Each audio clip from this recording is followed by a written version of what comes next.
Hello, everybody, and welcome to another episode of the JRPG Report. My name is Dalton Suter, and this is episode 217.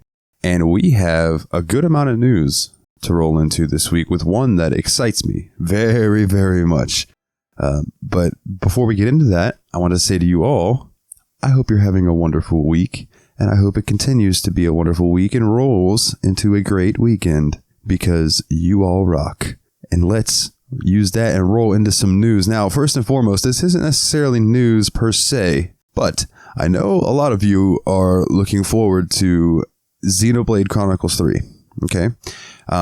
I still need to play through the series. It's on my to-play list, very high up on my to-play list, actually. From every account that I've heard, that series is right up my alley, so I'll be checking into that soon. But I wanted to let you all know that Nintendo UK on Twitter has been posting screenshots from Xenoblade 3, and like they look incredible. Like the fact that that's on a Switch is impressive. The areas are called the Great Kata Falls, and they shared another one for the Maktha Wildwood, and just it looks incredible. If you're excited about this game, I really recommend you go check out at Nintendo UK and check out these Xenoblade Chronicles 3 screenshots, because I am like, oh boy, I can't wait to play that eventually. I'd like to play them in order, so it's probably going to be a long time before I get to it. But that's good, because that'll give me time to save up money to actually buy it. But yeah, please check that out if you're interested in that game, because they look incredible, and I'm sure that you all will get the proverbial goosebumps. I almost said heebie-jeebies, and I'm like, no. Heebie-jeebies is not the word I'm looking for.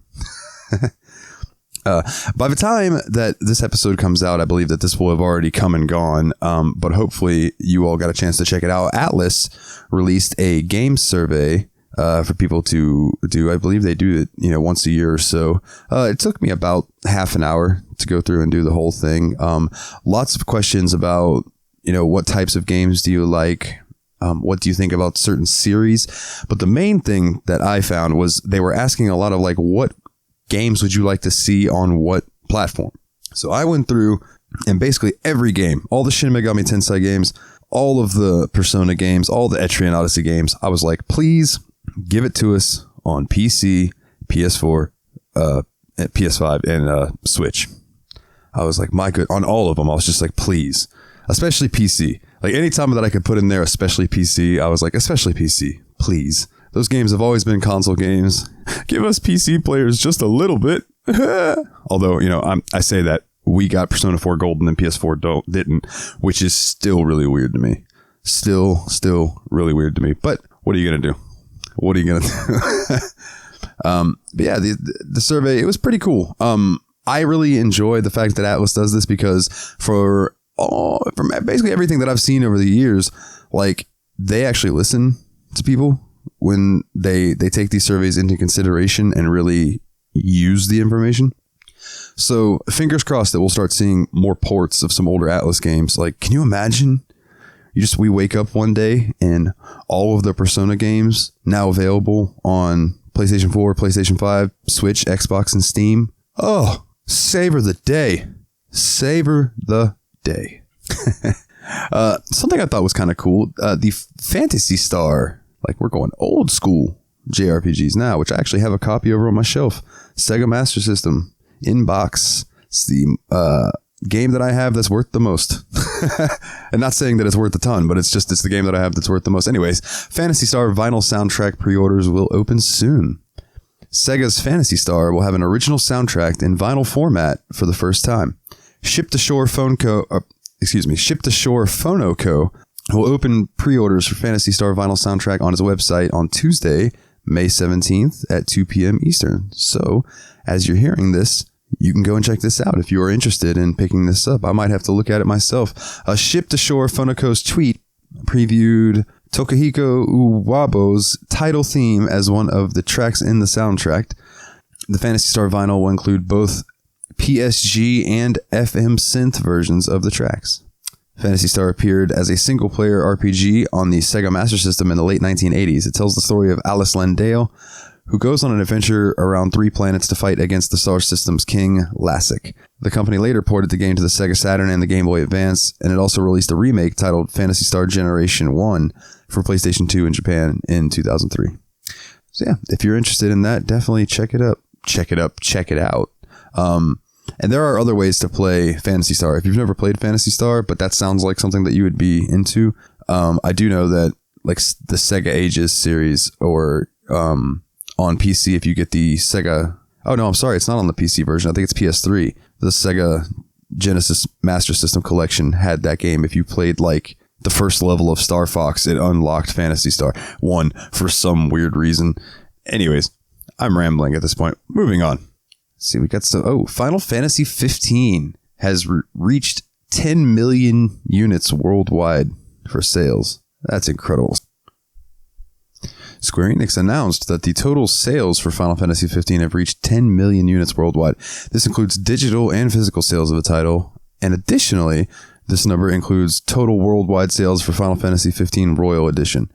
However, Square Enix did not specify exactly how much that version of the game sold in reference to total cumulative sales, only that the 10 million was achieved through physical sales and downloads of all available versions of the game. I just thought that was 10 million. That is a lot, man. That is a lot. I guess it's a testament to how much people love the Final Fantasy series. I know people have their feelings on 15. I personally liked 15, but to each their own. To each their own. Not everybody's gonna like everything. Let's see. We have some more Xenoblade Chronicles 3 news. As in the past in the series, Xenoblade Chronicles 3 will feature Nopon characters.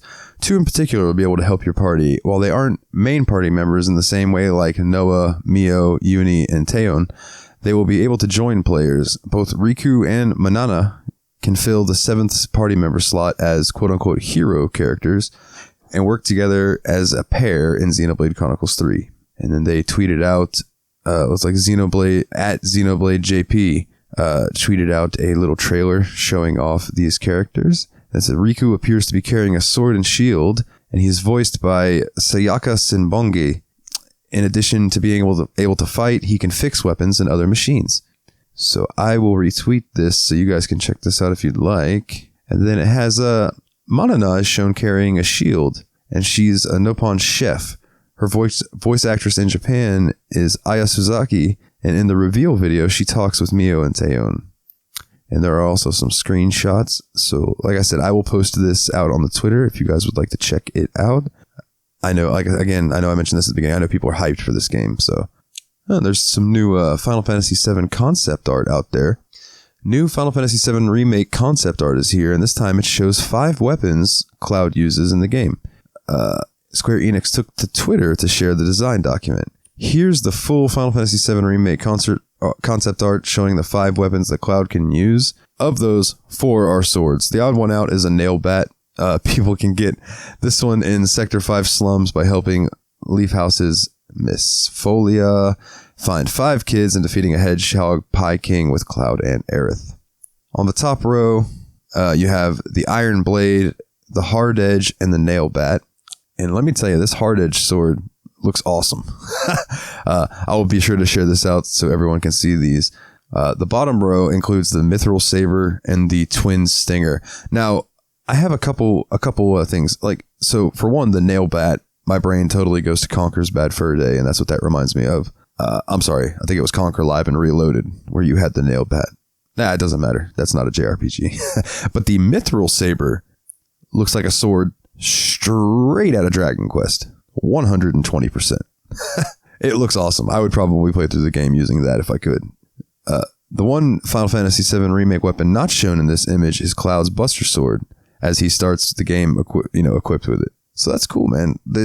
Hopefully part 2 will be coming soon. I'm going to be playing through Final Fantasy VII here soon, in like a month or so, and I really look forward to that. If you're a fan of Nier, so you can get some Nier replicant ice trays with Emil's head. Now, I won't go into too much of this, but this is so cool. As of writing of this article, pre-orders for the Neo Replicant Emil Ice Trays are only available in Japan, and that's why I don't want to go too far into it. But the North American Square Enix store has other stuff related to him. But these are so cool. If you've ever seen the little Star Wars Death Star ice cube makers, this is like the same thing, except it's his little head, and that's incredible. Drop one of those in a nice drink after a hot day outside. Beautiful, beautiful. And Nier's such a good series. My goodness. Some news coming from Rune Factory. Rune Factory 5 has topped 500,000 units worldwide. Now, I know that there's been a kind of a backlash-esque thing I've seen online about Rune Factory 5. People say it's kind of not as good as Rune Factory 4 was, I suppose. And I've been playing Rune Factory 4, and it's tremendous. Like, I love that you get your life simulator aspect, but you also have your little JRPG aspect where you're going and you're fighting your monsters. You have your party and all that. It's tremendous. It really is tremendous. But yeah, Rune Factory 5 sales have officially topped 500,000 units worldwide, according to a financial report from Marvelous. This number includes digital and physical copies of the game. However, this only accounts for the sales at the end of March 2022. Marvelous states that the game performed well and the sales for the Rune Factory 5 were strong. Due to this, Marvelous has seen an increase in sales and profits for its game-related business. Rune Factory 5 is a continuation of the Rune Factory series. It has similar gameplay features to the previous titles and involves the characters courting various bachelors and bachelorettes while strengthening their general relationships with their neighbors. You can participate in cultivating vegetables, engaging in animal husbandry, or going dungeon delving. And I believe you can get married in these games too and like have a family and stuff. It's pretty cool. And just a random note, I would like to include that Rune Factory 5 was the first in the series to offer same-sex marriages. So good for them. All right, rolling into the next news story. Publisher Bandai Namco and developer Hyde have debuted some new gameplay footage from Digimon Survive during Rulicon 2022. And let me tell you, this looks pretty sweet. I'm a big fan of Digimon. I've always kind of told people if they really liked the Pokemon games, but they wanted something a little more in depth and not samey every time, absolutely seek out the Digimon games. They're tremendous. This one, from the gameplay, is looking to be almost like a strategy RPG in a way, grid-based battle system. It looks awesome. I will be sure to tweet out this trailer so you can check it out. It's not in English, but you can get a gist of what is going on from the visuals, and it looks really fun. It looks really fun. Another Fire Emblem Warriors 3 Hopes trailer is here, and this time the stars Blue Lions characters from Fargus. Now, Fire Emblem Warriors 3 Hopes, is like the warrior style game based on Fire Emblem 3 Houses, which was tremendous. One of my favorite games that I've played in the last few years. I really wish I wouldn't have traded it away to get Ys 8. I mean, don't get me wrong, I love Ys 8, but I wish I had just saved up money and bought Ys 8 instead of trading in Fire Emblem. But that's a story for another time. But this is the Warriors version of it, and they all might look a bit different than before. This is because the new story's setting involves them in both clothing from their academy days and new outfits, as well as slightly older character designs. The video introduces each person, then shows them in a fight. Things kick off with Holy Kingdom of Fargus Prince Dimitri, and it shows his character model up close and his portrait first. Then it shows him attacking a group of enemies, and from there, other Blue Lions Fire Emblem Warriors, the 3 Hopes, appear one after another. Dedu follows him, then Mercedes, Ash, Felix, Annette, Sylvain, and Ingrid. Man, I know who each one of those people are. That's just a funny feeling to me. As there will be multiple paths to follow in game, one could involve the player siding with the Fire Emblem Blue Lions cast. Prior to this, other Fire Emblem's Warrior 3 Hopes characters got moments in spotlight. There's a new original avatar for the player named Shez. Arval is connected to them. In Japan, there have also been sporadic reveals, some of the last ones showing off Dimitri and Dedu. Fire Emblem Warriors 3 Hopes will come to the Nintendo Switch on June 24th, 2022. So, Eiyuden Chronicle publisher 505 Games announces they're going to do a Spring 2022 showcase. You could get the opportunity to learn more about Eiyuden Chronicle as its publisher 505 Games announced a spring 2022 showcase on May 17th, 2022. It will go over its lineup for the future. This presentation will begin at 6 a.m. and it will last an hour. Now, this video is available on YouTube, since obviously it's past May 17th, but if you'd like to view this, I will tweet this out so you can check it out. There is no definitive details about which 505 games could appear during this showcase. However, in addition to being the Ueden Chronicle publisher, the company has Gunfire Reborn and Stray Blade on the horizon. In the past, it has also handled games like Bloodstained Ritual of the Night, Death Stranding, Indivisible, and Terraria. It has also acted as a publisher in regions like Europe for games like Stardew Valley. There will be updates on known games and developer interviews. So hopefully we'll get some more information about Ueden Chronicle, because I'm getting more and more excited for that game the more I read about it. Some news for you Pokemon fans. Pokemon Home will support Brilliant Diamond and Shining Pearl and Legends Arceus, quote unquote, soon. We finally have an update on Pokemon Home support for the Switch, Brilliant Diamond, Shining Pearl remakes, and Legends Arceus. Back in 2021, in August, a Pokemon Presents suggested the 3 games would be compatible with the service in 2022. Now, the release window is soon. The Pokemon Company International also went over the special Pokemon people will get in each game for linking up. It is also noted that more Pokédex support is on the way for Pokemon Home. The new Pokédex options will also tie into how Pokemon Home handles data from the games. This means it will go beyond the National Pokédex after 2.0.0. When you link Pokemon Brilliant Diamond, Shining Pearl to Pokemon Home, it will be relatively simple. You'll get hidden abilities, Chimchar, Piplup, and Turtwig as mystery gifts. You'll also be able to access Legends Arceus Pokemon too, though they will be in Strange Balls. As for Pokemon Legends Arceus, its Pokemon Home Pokédex will acknowledge your research progress, and you'll be able to check each other's characters' effort levels. Mystery gifts for linking it up to it will be max effort Cyndaquil, Oshawott, and Rowlet in your box. It will also be able to get Pokemon from Brilliant Diamond, Shining Pearl, Sword, and Shield. However, they will be in Strange Balls when they arrive. So that's pretty cool, man. I have a lot of Pokemon friends who have been like clamoring for them to be able to transfer their old Pokemon to these newer games. So I'm happy to hear that now they'll actually, have a way to do that. And all right, let's keep it rolling with the Caligula Effect 2 PC release date announced. Woo! Score 1 for PC. Historia Inc. has announced that the Caligula Effect 2 will release for PC on June 23rd, 2022. It will be available through Steam and the Epic Game Store. However, the PC release date through the Epic Game Store may differ. Alongside the release of a standard version of the game, consumers can also buy the Caligula Effect 2 Complete Edition for PC. The standard version will cost you around $50, and the Complete Edition will cost about $66. But the Complete Edition will include the main game, plus all of its DLC content. Alongside the announcement of a PC release, a total of 2 trailers have been shared. These give a look into how the games will appear and perform on PC. So if you are interested in that, check out the Twitter and it will be there. I will have it there for you. And the PC release will include English, traditional Chinese, Korean, and Japanese language support. These include subtitles. However, it will only feature Japanese audio. Additionally, new costumes will be available to commemorate the 6th anniversary of the series and the PC release. The costumes will be added to the PlayStation 4 and Nintendo Switch versions of the game at a later date. The Caligula Effect 2 is available right now for PlayStation 4 and Nintendo Switch, and like we said, it is coming for PC on June 23rd, 2022. In other PC news, Mercenaries Rebirth Call of the Wild Links coming to PC in 2022. Publishers Fly High Works and developer Ridion Japan and Esquadra will release strategy RPG Mercenaries Rebirth Call of the Wild Links for PC via Steam in 2022. Mercenaries Rebirth Call of the Wild Links first launched for PlayStation 4 and Switch on October 14th, 2021 in Japan, followed by Switch on November 11th, 2021 worldwide, and PlayStation 4 January 14th, 2022 worldwide. Here's an overview of the game for any of you who may not know what this game is about.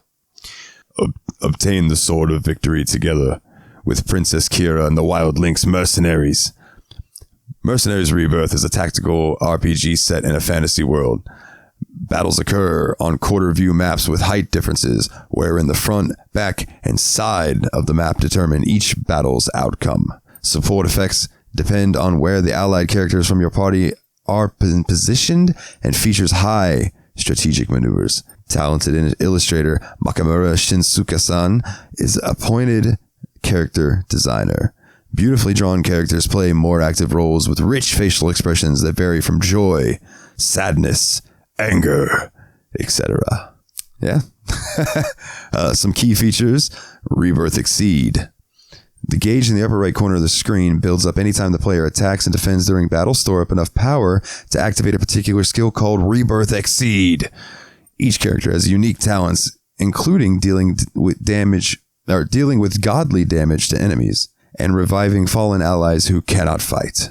Smooth character animations. Animations play a more active role now.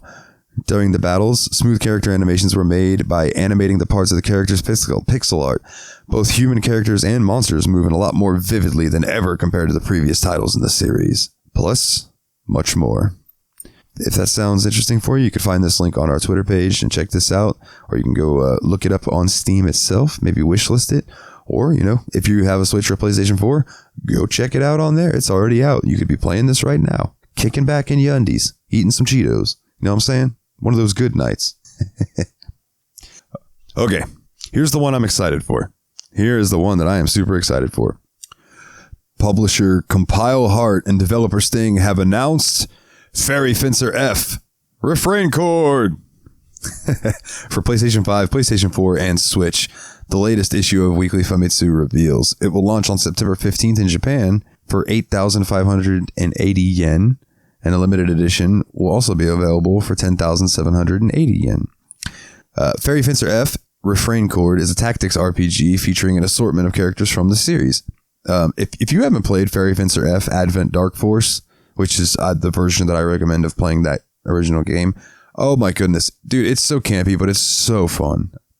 I really recommend it. It's in the vein of like Neptunia style humor without the fourth wall breaking, but a lot of visual novel reading, but a lot of RPG fighting. It's fantastic.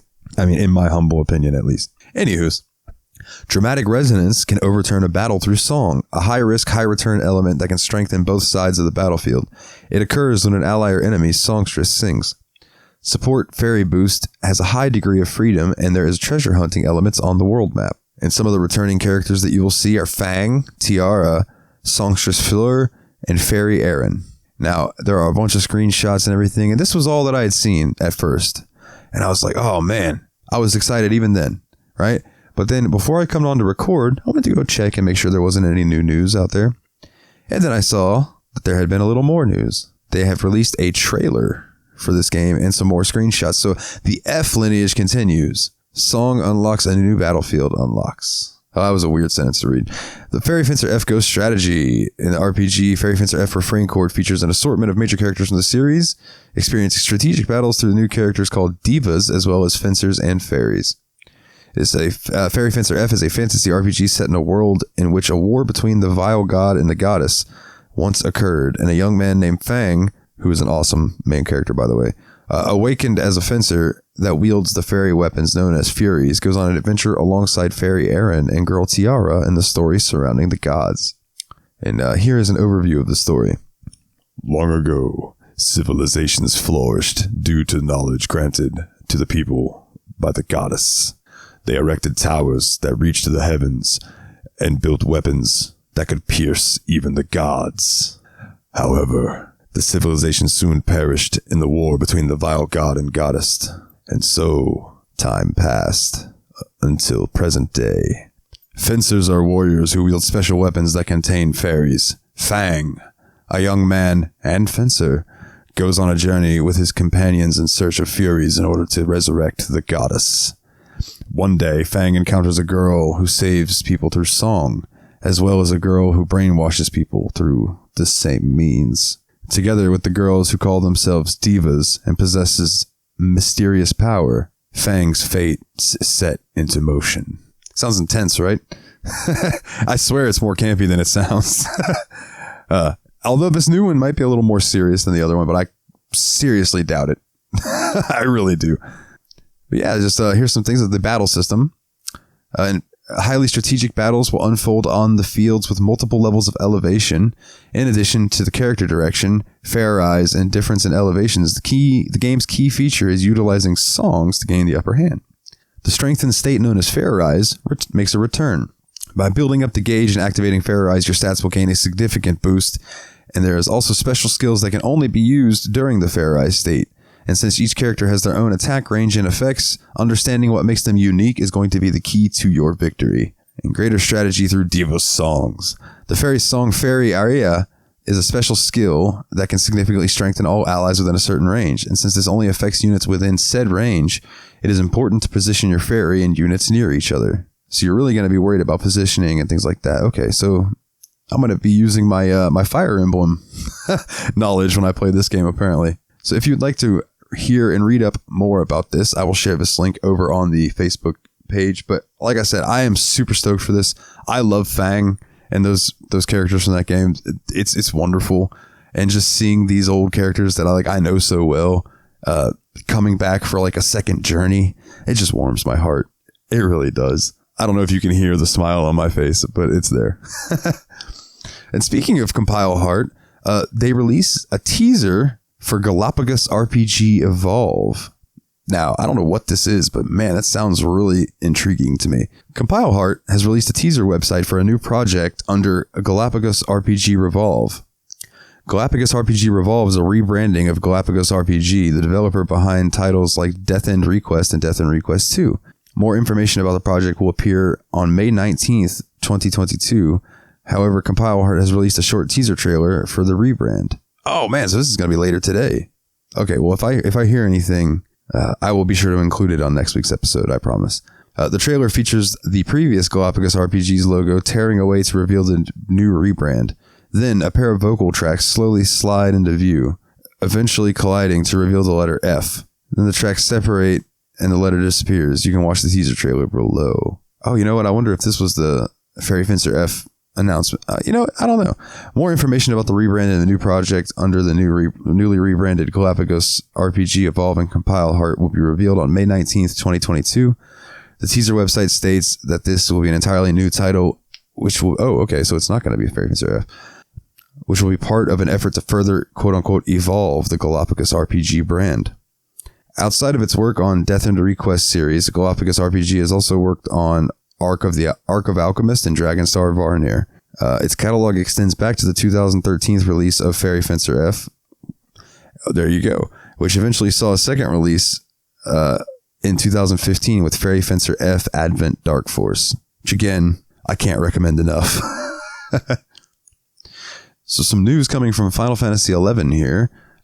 Because everyone knows, I love Final Fantasy XI, and they're currently doing their 20-year anniversary. So there's been a bunch of news floating around about them.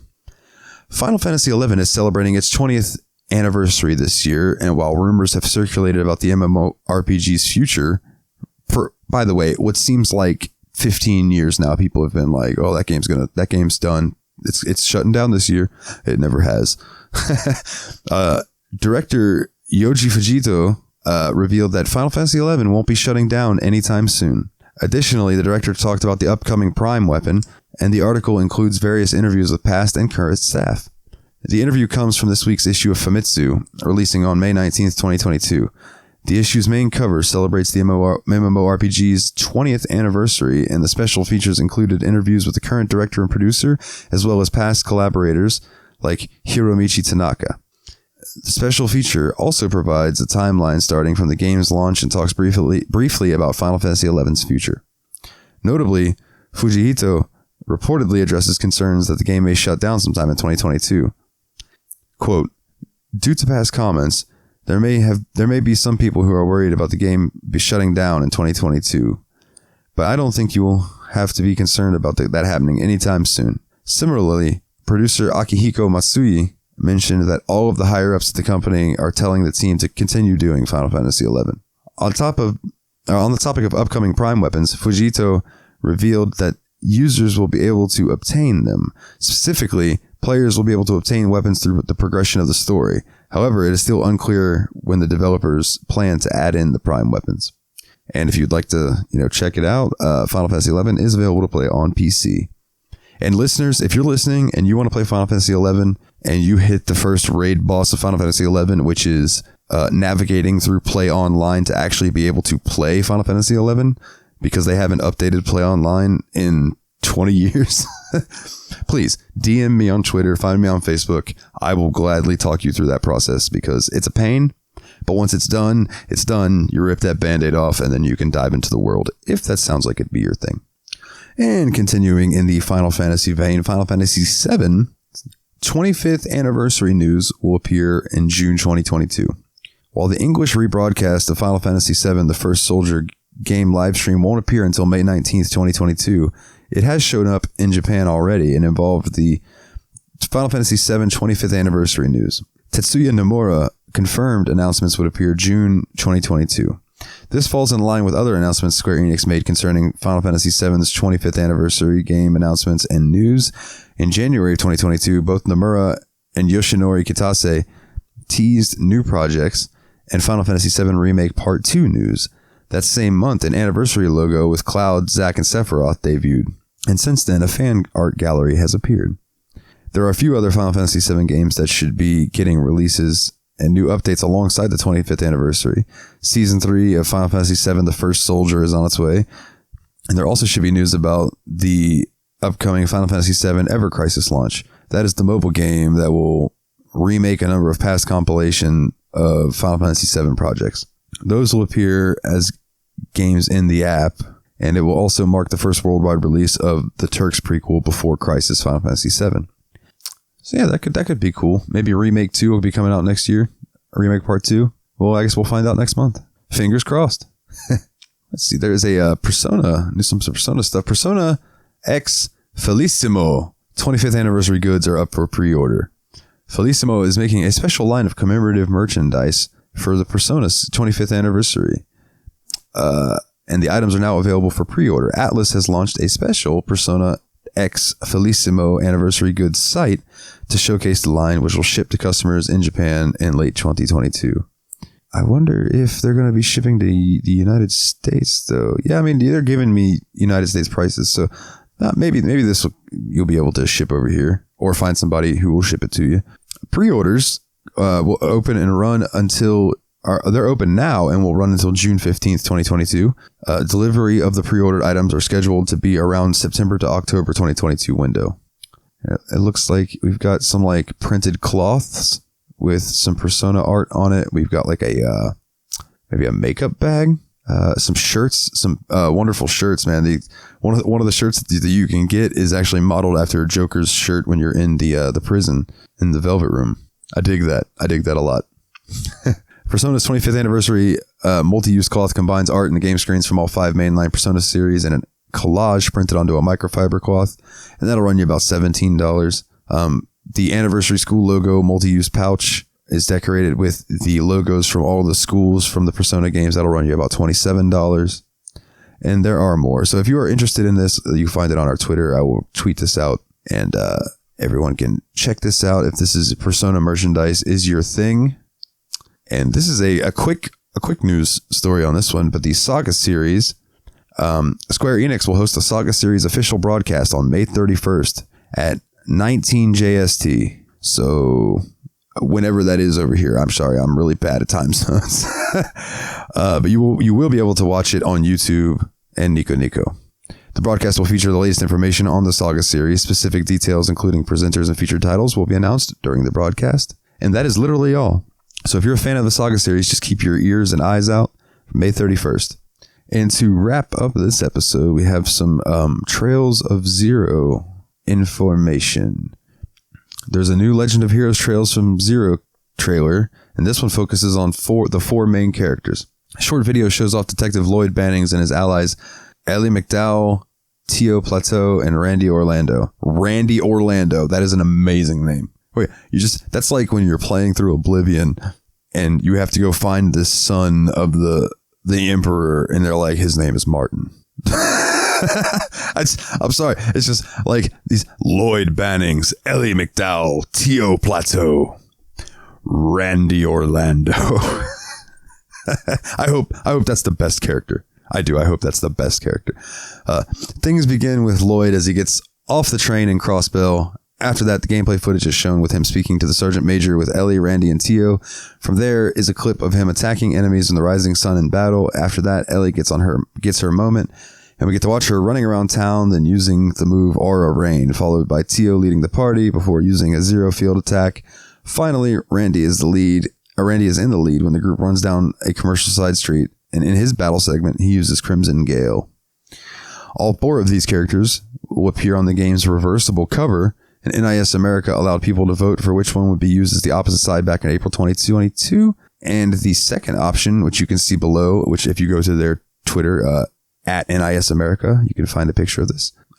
It's a pretty sweet looking reversible cover. I always like reversible covers personally. Like, there's just something nice about having that choice of like the cover everyone sees or the other one that may make it stand out a little bit more, you know? The Legend of Heroes Trails from Zero will come to Nintendo Switch, PlayStation 4, and PC on September 27th, 2022. There will be both standard and limited editions available. And I believe, ladies and gentlemen, that about wraps it up. So I want to thank you all for listening, and I'm going to run through our little housekeeping stuff here at the end. First and foremost, I want to give a plug to our social medias. You can find us over on Facebook at the www.facebook.com/JRPG Report. And if Twitter is more your thing, you can find me over there. I'm a little more active on Twitter than I am on Facebook, at JRPG Report. You come over, say hello, shoot me a tweet. I'm always up for talking to peeps. And if you would like to support the show, which would absolutely mean a lot, since I've been, lost my job during the virus and such, any little bit helps me keep the lights on, and I truly do appreciate it. I'm doing things to try to make the Patreon worth your time and your hard-earned money. And it's patreon.com/JRPG Report. I'm currently running through a Let's Play over there that I'm posting. I'm playing through Final Fantasy VI for the first time. And episode 1 is up on the website, on the Patreon, and any of the tiers have access to it. So if you want to come over and just join the normal $2 supporter tier, then you will get access to these. I'm going to release them as often as I can. And I have them all on YouTube as unlisted. So it might be that like I'll give the Patreon early access to the entire series. And once the entire series is done and it's sat there for a little bit, maybe then I'll release it on the JRPG Report YouTube channel for everyone to watch. But I'm trying to give the Patreon people a thank you for supporting the show. Like these wonderful patrons that I would like to name off right now who donate some cash to help support the show: Kim C., Jake W., Jordan K., Tara, Kularian, Taylor F., and Luke C. I really appreciate you all. And I appreciate every single one of you who are listening. Thank you for joining me here on the JRPG Report. And if you would like to hear more of my shenanigans, but not quite as family friendly, you can check me out over on the Steam Machine Podcast. It is a PC gaming podcast where me and my buddies Nate and Willie, the Destructo Bros, we play through my PC gaming backlog. And yeah, it's a really good time. We try to keep it PG-13. Sometimes we roll over into R. It just kind of depends. And then I have another show I do with my buddy Jeremy called Yabs Pod, Yet Another BS Pod. That's more like a Kevin Smith movie. So if that's your thing, by all means, come check me out. But it is definitely like, don't listen to it around your kids. But yeah, I promise to always keep this show squeaky clean. I love you all. Thank you for listening. And I don't know what else to say other than, you know what, man? Get back out there and level up.